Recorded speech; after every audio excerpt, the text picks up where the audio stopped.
প্রত্যাগত অভিবাসী ফিরে এলেও পাশে আছি এই প্রতিপাদ্যে ঠাকুরগাঁও জেলা প্রশাসন ও ওয়েলফেয়ার সেন্টারের উদ্যোগে এবং ওয়েজ আনসার কল্যাণ বোর্ড, প্রবাসী কল্যাণ ও বৈদেশিক কর্মসংস্থান মন্ত্রণালয়ের বাস্তবায়নে বিদেশ প্রত্যাগত অভিবাসী কর্মীদের আর্থিক সহায়তা প্রাপ্তিতে সহযোগিতার লক্ষ্যে একটি আলোচনা সভা ও সেমিনার অনুষ্ঠিত হয়েছে।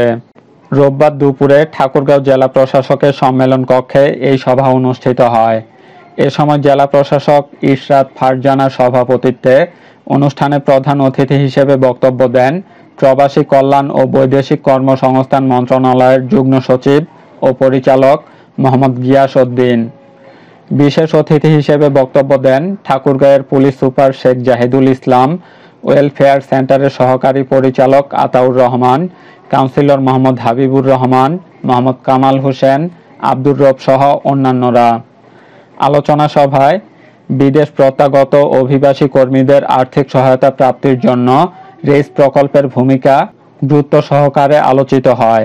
রেইস প্রকল্পের মাধ্যমে কিভাবে প্রত্যাগত অভিবাসীরা আর্থিক সহায়তা এবং প্রশিক্ষণ পেতে পারেন তা নিয়ে বিশদ আলোচনা করা হয়। এছাড়াও অভিবাসী কর্মীদের আর্থিক সহায়তা, পুনর্বাসন ও দক্ষতা উন্নয়নে সার্বিক সহযোগিতার আশ্বাস প্রদান করেন তারা।